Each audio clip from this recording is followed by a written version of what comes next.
नमस्कार बच्चों, गुरुकुल एकेडमी की नई वीडियो में आप सभी का स्वागत है।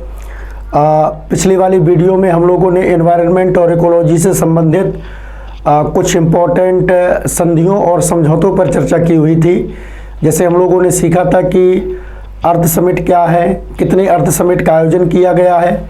इसके अलावा हम लोगों ने 1972 में जो मानव एवं पर्यावरण सम्मेलन का आयोजन किया गया था स्टॉकहोम में, उसके बारे में चर्चा की थी। और 1992 के रियो सम्मेलन, जिसे फर्स्ट अर्थ समिट के नाम से भी जाना जाता है, उससे कौन कौन सी नई चीज़ें निकल करके हमारे सामने आई। जैसे United nation framework of convention on climate change जैसी संधि या समझौते पर हस्ताक्षर किए गए। तो इन तमाम सारी मुद्दों पर हम लोगों ने चर्चा की हुई थी। आज उसी चर्चा को प्रैक्टिस सेशन के माध्यम से आगे बढ़ाते हैं और देखते हैं इससे संबंधित कौन कौन से सवाल परीक्षाओं में पूछे जा सकते हैं।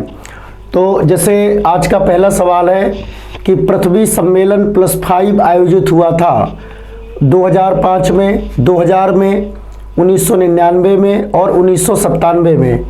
और इसका ऑप्शन डी सही है, 1997।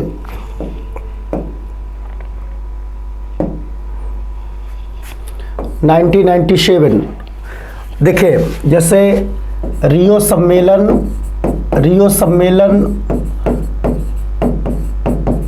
जिसे हम लोग प्रथम पृथ्वी शिखर सम्मेलन भी कहते हैं,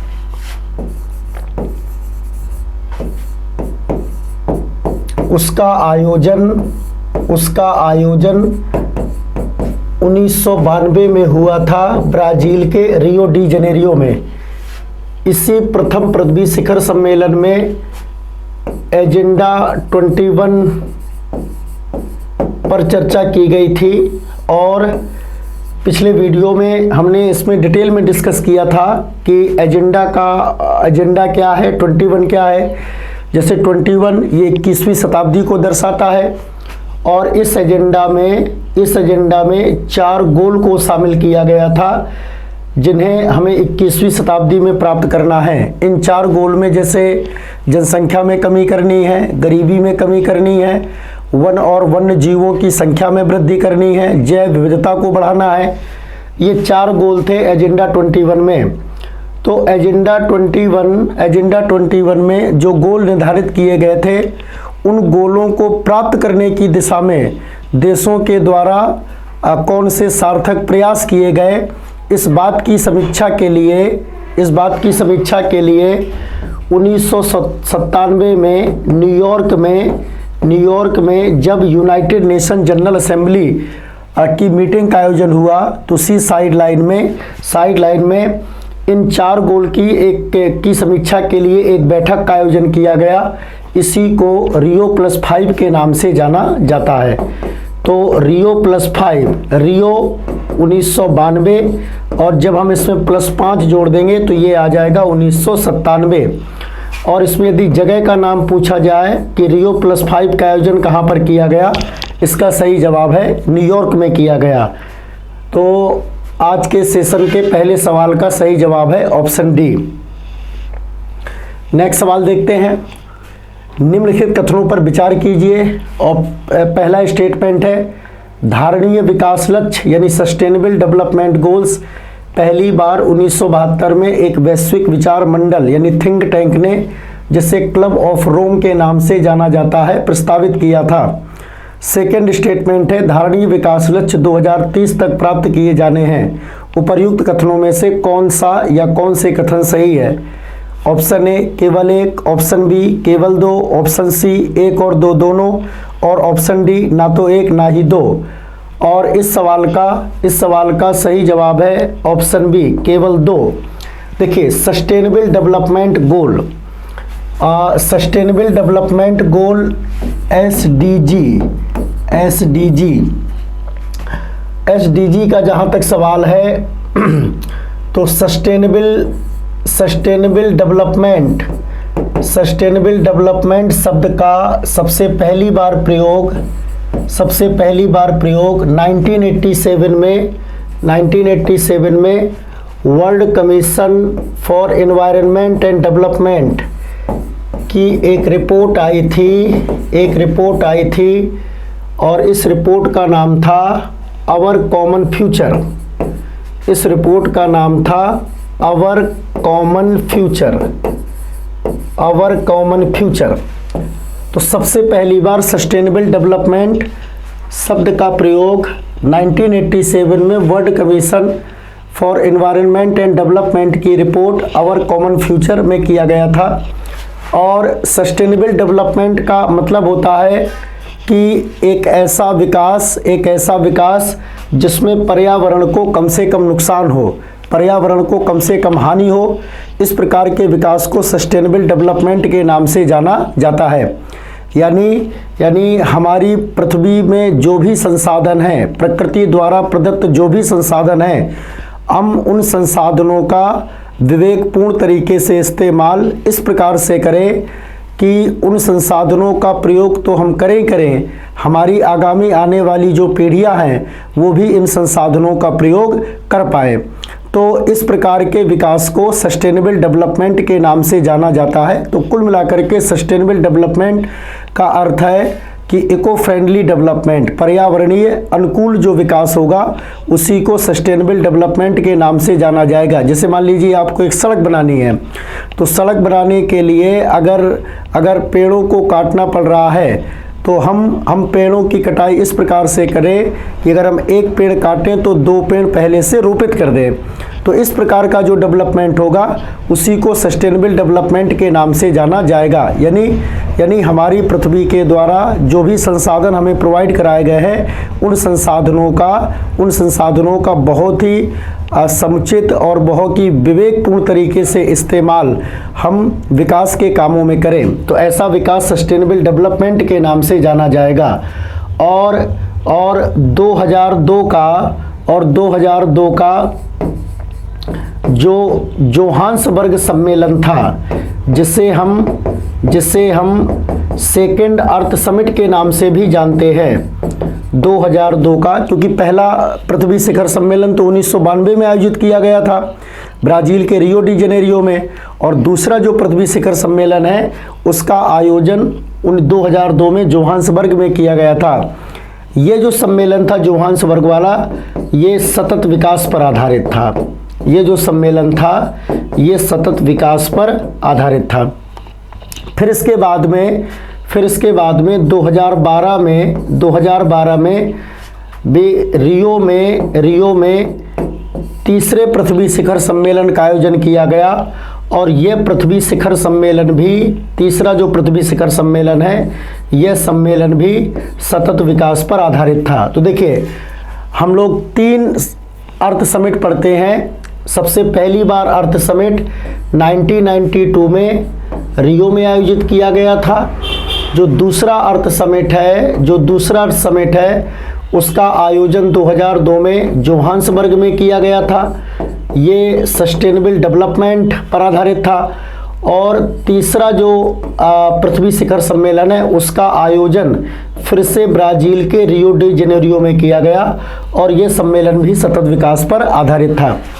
ये जो तीसरा वाला पृथ्वी शिखर सम्मेलन है, यानी 2012 का जो तीसरा पृथ्वी शिखर सम्मेलन है, इसी तीसरे पृथ्वी शिखर सम्मेलन में के दौरान सस्टेनेबल डेवलपमेंट पर व्यापक चर्चा हुई। और इसके बाद में 2015 में यूनाइटेड नेशन के द्वारा, अब इस पॉइंट को याद रखिएगा, 2015 में यूनाइटेड नेशन के द्वारा सतत विकास के लक्ष्यों की संख्या को निर्धारित किया गया। 2015 में यूनाइटेड नेशन के द्वारा सतत विकास लक्ष्यों को निर्धारित किया गया। सतत विकास लक्ष्यों को निर्धारित किया गया और इन सस्टेनेबल डेवलपमेंट गोल्स की संख्या निर्धारित की गई 17। और इन सस्टेनेबल डेवलपमेंट गोल्स को देशों को प्राप्त करने का लक्ष्य रखा गया है 2030। तो इसमें जो पहला स्टेटमेंट लिखा है धारणीय विकास लक्ष्य पहली बार 1972 में, तो ये गलत है।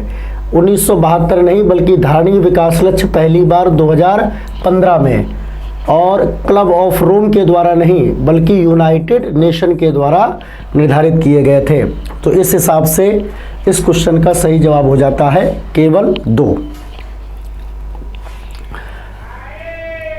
क्वेश्चन नंबर नेक्स्ट है, आमतौर पर समाचारों में आने वाला रियो+20 सम्मेलन क्या है? ऑप्शन ए, यह धारणीय विकास पर संयुक्त राष्ट्र सम्मेलन है। ऑप्शन बी, विश्व व्यापार संगठन की मंत्रिवर्गीय बैठक है। यह जलवायु परिवर्तन पर अंतर सरकारी पैनल का सम्मेलन है। और ऑप्शन डी, यह जैव विविधता पर कन्वेंशन के सदस्य देशों का सम्मेलन है। इसका सही जवाब है ऑप्शन ए। ऑप्शन ए, यह धारणीय विकास पर यानी सस्टेनेबल डेवलपमेंट पर संयुक्त राष्ट्र सम्मेलन है। ठीक है, रियो+20। और देखिए अगर रियो+20 1992 + 20 तो ये हो जाएगा 2012। रियो 20 घोषणा पत्र का शीर्षक क्या था? Option A, the future we want. Option B, the future we see. Option C, the future we seek. और option D, the future we have. Rio 20 सम्मेलन में एक घोषणा पत्र जारी किया गया और उस घोषणा पत्र का शीर्षक था option A, the future we want.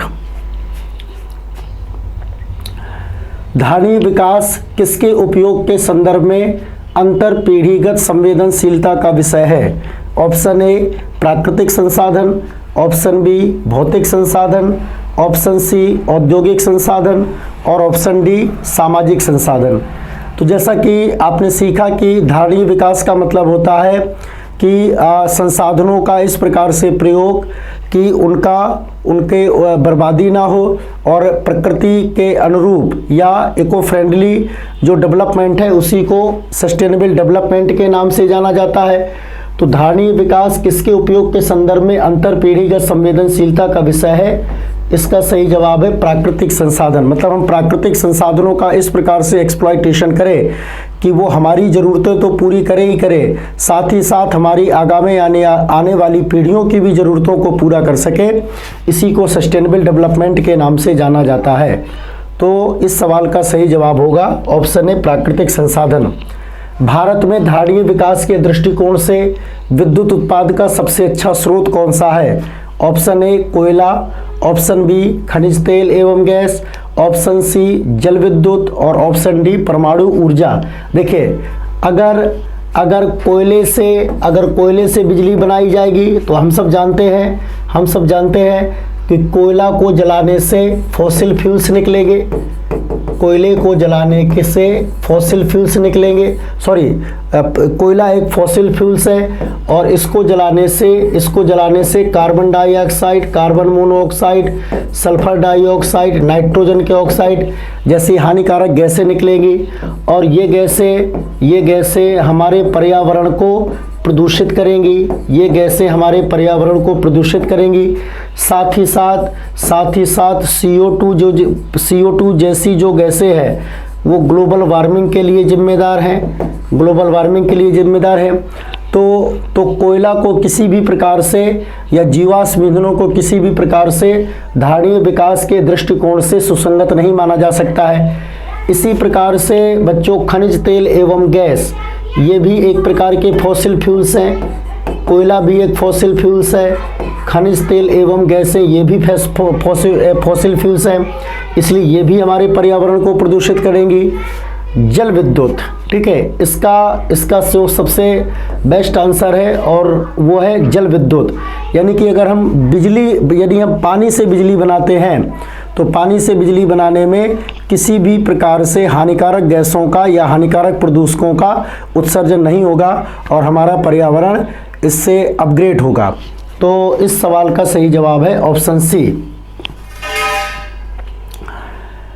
Next सवाल है, सतत व स्थायी विकास किस प्रकार की अवधारणा से संबंध रखता है? ऑप्शन ए नियतिवादी अवधारणा, ऑप्शन बी संभववादी अवधारणा, ऑप्शन सी नौ नियतिवादी अवधारणा और ऑप्शन डी इनमें से कोई नहीं। तो देखिए इसमें सही जवाब है नौ नियतिवादी अवधारणा। नौ नियतिवादी अवधारणा वास्तव में सस्टेनेबल डेवलपमेंट से संबंधित है। नौ नियतिवादी अवधारणा वास्तव में सस्टेनेबल डेवलपमेंट से संबंधित है। और नौ नियतिवादी अवधारणा में एक सिद्धांत है जिसको कहते हैं स्टॉप एंड गो, यानी रुको एंड जाओ। इसका ये मतलब होता है कि जब हम विकास संबंधी नीतियों की बात करें या विकास संबंधी नीतियों को बनाएं, तो इन नीतियों को बनाते समय हम एक पल के लिए ये सोचें कि कहीं ये नीतियां हमारे पर्यावरण को नुकसान तो नहीं पहुंचा रही हैं, और अगर इसका जवाब यस है तो फिर हमें इन पर विचार करने की आवश्यकता है, और अगर इसका जवाब नो है तो फिर हमें इस पर आगे बढ़ने की आवश्यकता है। तो जाहिर सी बात है जो नौ नियतिवादी अवधारणा है उसमें रुको एंड जाओ कॉन्सेप्ट से जुड़ा हुआ है। रुको एंड जाओ का मतलब है कि विकास संबंधी नीतियों के निर्धारण के लिए हम पर्यावरण के बारे में अपने जरूर सोचें। और जो नौ नियतिवादी अवधारणा है उसमें से ये मान के चला जाता है कि मानव और प्रकृति, ठीक है, मानव एक तरफ मानव है और दूसरी तरफ नेचर है, प्रकृति है, और इसमें से ये कहा जाता है कि इसमें मानव कुछ नहीं बल्कि प्रकृति ही सर्वे सर्वा है।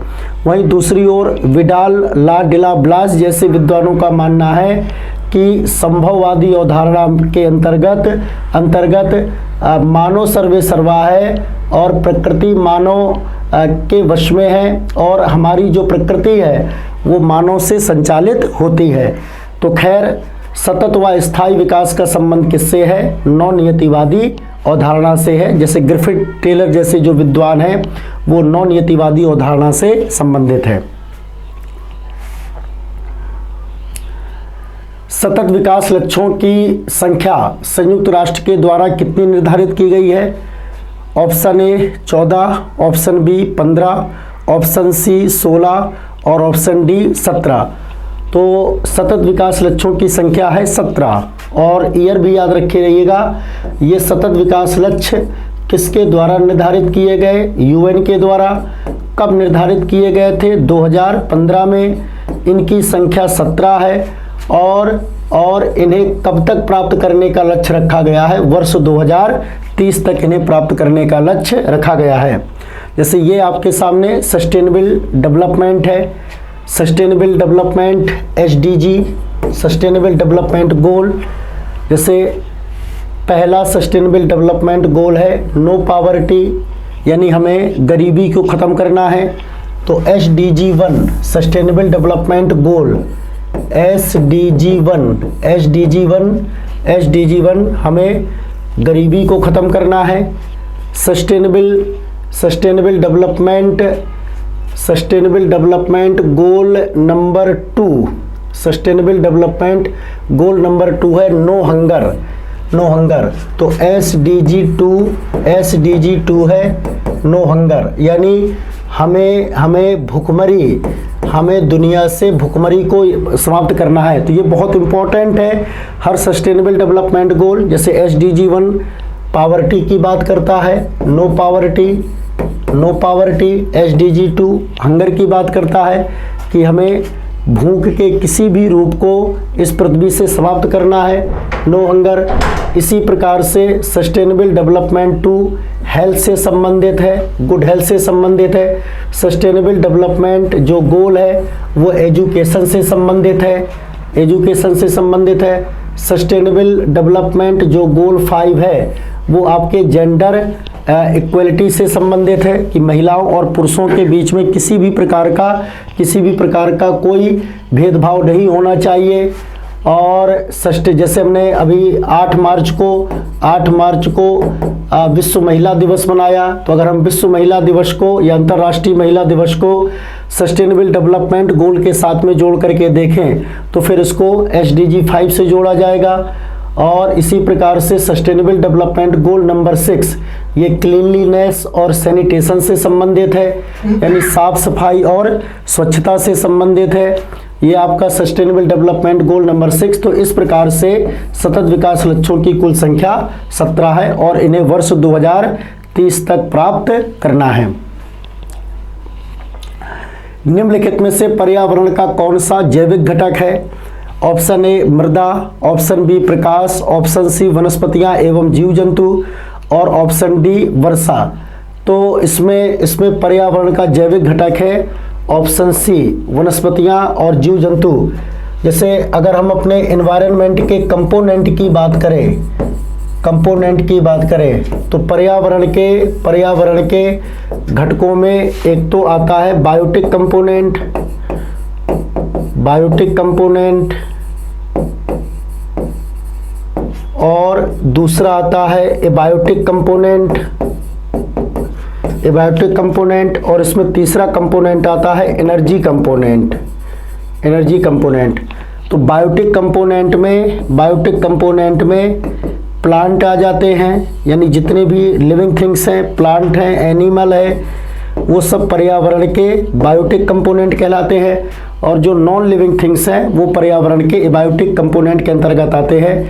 जैसे इसमें एबायोटिक कंपोनेंट में सॉइल आ जाएगा, एबायोटिक कंपोनेंट में लाइट वगैरह आ जाएगी, ह्यूमिडिटी आ जाएगी। ये तमाम सारे non living things abiotic component में आते हैं। एनर्जी में जैसे सोलर एनर्जी है, जियोथर्मल एनर्जी है। तो पर्यावरण के कितने घटक होते हैं, पर्यावरण के कितने कंपोनेंट होते हैं? 3 कंपोनेंट में बायोटिक कंपोनेंट कौन होते हैं? जितने भी प्लांट और एनिमल है वो सब बायोटिक कंपोनेंट हैं। और इनके अलावा जितनी भी नॉन लिविंग थिंग्स होती हैं वो सब बायोटिक कंपोनेंट। एनर्जी कंपोनेंट में जैसे सोलर एनर्जी, भूतापीय एनर्जी इत्यादि। तो आज का सेशन यहीं तक, और नेक्स्ट फिर जो है कुछ सवालों के साथ में आपके सामने हाजिर होंगे। और तब तक आप पढ़ते रहिए, अपने तैयारी को और थोड़ा सा तेज करते रहिए। चैनल को सब्सक्राइब करिए, शेयर करिए और लाइक करिए। बहुत बहुत धन्यवाद।